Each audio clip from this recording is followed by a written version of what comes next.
All right, my beloved Madridistas, welcome back to the channel. Welcome back to Madrid. Let me give you my thoughts on the derby last night at the Metropolitano. This was a very odd match. I think it looked nothing like what I expected, to be honest. Now, if on Thursday somebody would have told us that we would come out of the weekend having gained a point on Barca, we'd probably be happy about that. But just the way that it happened, I think, kind of leaves a bad taste in our mouth, because this is a game that we had under our control and threw away in the last few minutes with some very, very unfortunate decision-making by Ancelotti, a manager who I love and respect, who's done so much for this club.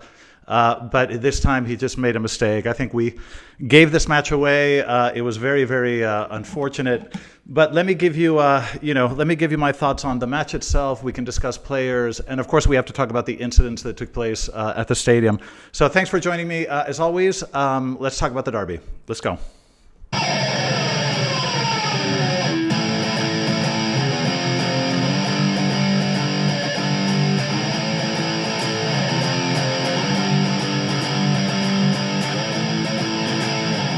Madridistas, welcome back.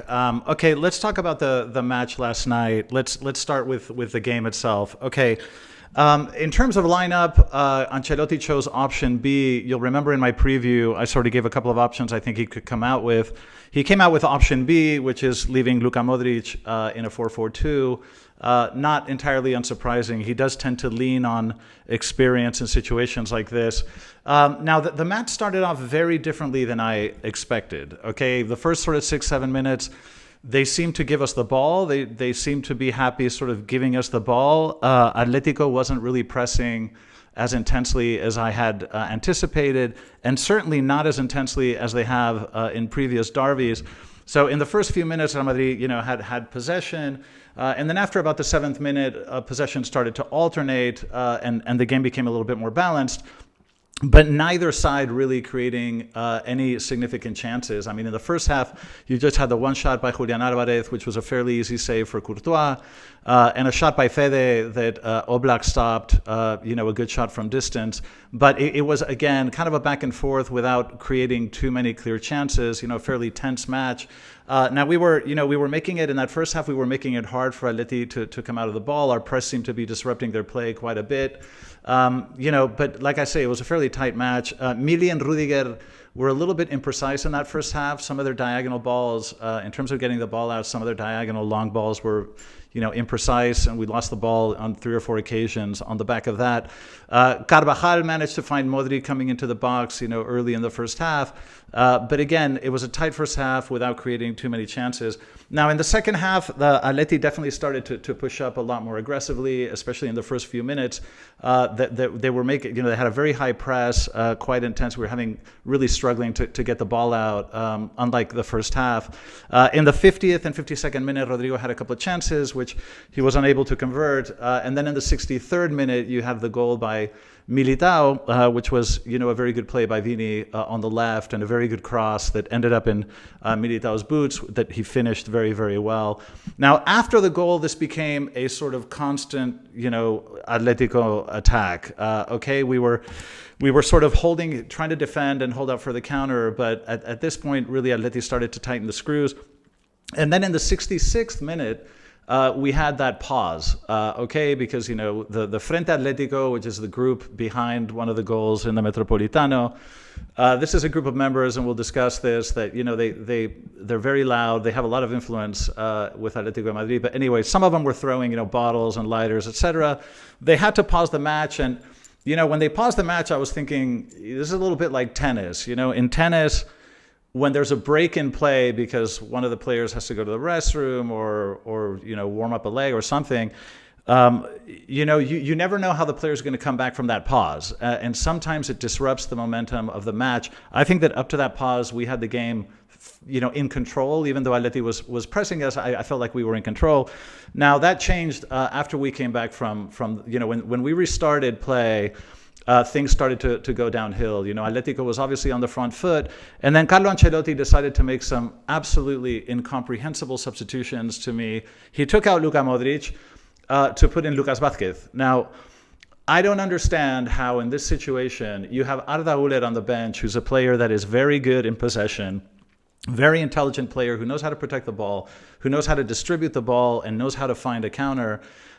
You would swap him out for Lucas Vázquez, who, even though he was playing in a higher position on the pitch and on the right, he is a defensive player. He's not a creator, and he certainly does not have the skills in possession that for example, an Arda Güler has. So that was incomprehensible to me. He then took out Vini and put in Enric, and that seemed to make a little bit more sense, at least in terms of strategy.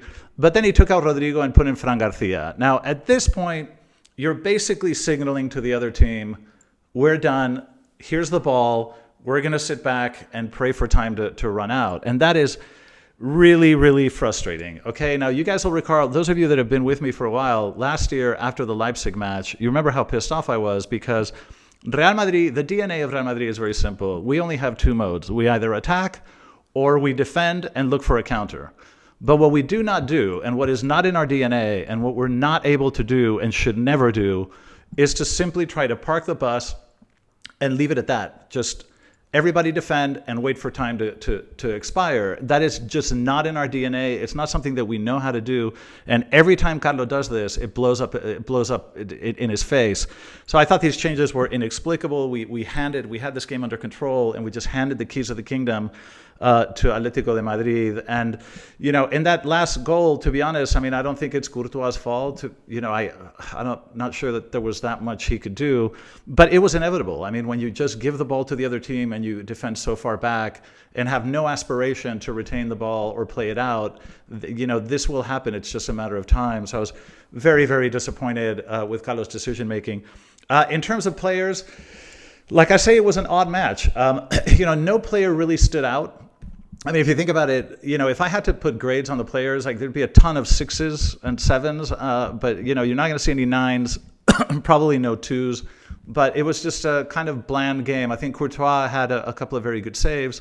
I think he played quite well, and he handled the whole incident, I think, quite well. I mean, he had to report that he was getting things thrown at him, but I think he had a good game. I don't think there's that much he could have done in the goal.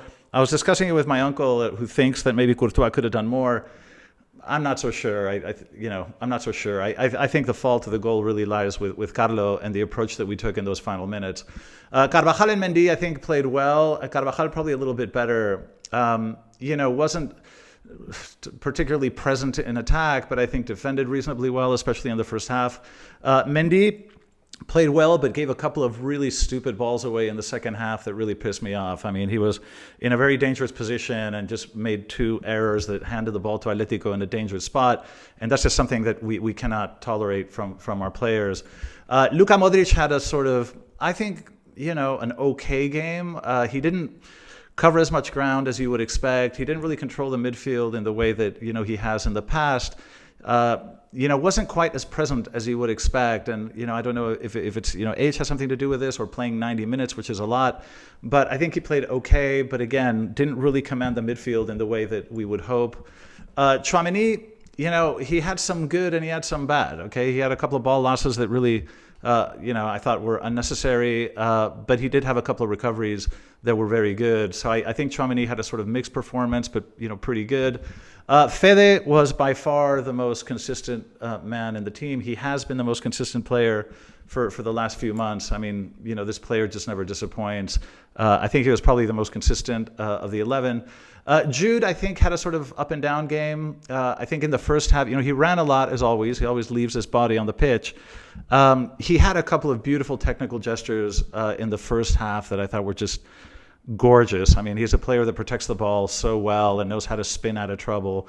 But then he kind of disappeared a little bit. He didn't participate on offense as much as you would expect. I thought that with the 4-4-2 and that channel in the middle, wide open, that he would have more of a chance to make a presence up front, but he didn't. But, as always, he sort of left everything on the pitch. Vini and Rodrigo, look, they tried everything, but it just wasn't their night. I think Vini was a little bit more active than Rodrigo. Rodrigo seemed to phase out of the match for stretches at a time. But I would say that they both tried it, and it just really wasn't their night. But Vini, I think, was making slightly more things happen. And of course, he had that wonderful cross in the goal. And then, as I say, the changes were just horrendous. I just think, you know, the Enric thing I understand, but leaving Arda and sort of bringing out two you know, defensive backs just signaled that we were giving up, and I think it's really, really unfortunate. Okay, now we have to talk about the incidents that took place, and you guys might find this interesting.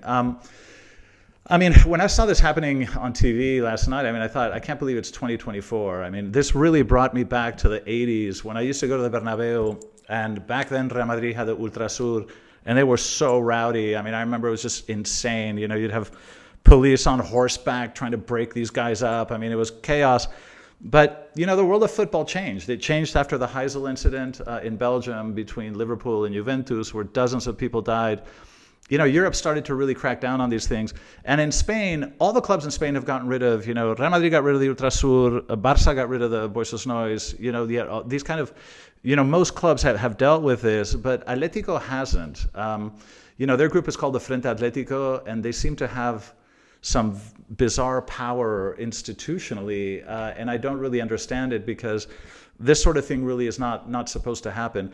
I will say that I was very disappointed with Simeone in an interview. He was almost blaming Courtois.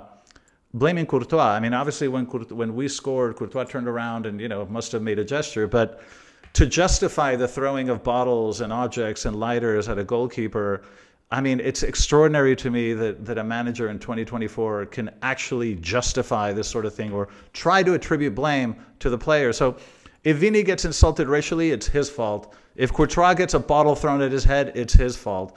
It's unbelievable to me that this is going on. And I found it amazing that the players, you know, had to sort of beg them, please don't throw anything, you know, please. Like, this is insane. Since when does an institution bow to a group of guys in hoods and masks? Like, this is incredible. And then at the end of the match, all the players went to that part of the stadium to sort of applaud them. You know, I mean, it's incredible. Look, the world of football is moving in one direction institutionally, and Spain is moving in the other direction, backwards into the past. When it comes to institutional matters, you know, things like corruption and refereeing and this type of activity, I mean, it's unbelievable to me that Spain can still tolerate these things.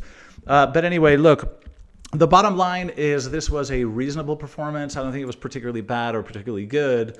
I thought the referee did a good job, and let me say that because, you know, I thought he handled things very professionally, and I didn't see any kind of blatant, you know, errors or intentionality in what he was doing. I thought the ref did a really good job, and, you know, I was happy about that. Now, I'm not worried about the points. You know, we still have the point difference with Barça, but there's 30 matches. There's so many matches left. There's like 30 matches left. We have plenty of time to recoup the points. The worst part of it is kind of the taste it leaves in my mouth, because this is a match that we had in our clasp. We had it in our hands, and we let it go, and it was sort of self-sabotage, and we only have ourselves to blame, and in this case, Ancelotti. So anyway, listen, those are my thoughts on the derby last night. Thank you guys for joining me, as always. I'll see you guys in the next video, and as always, a Madrid.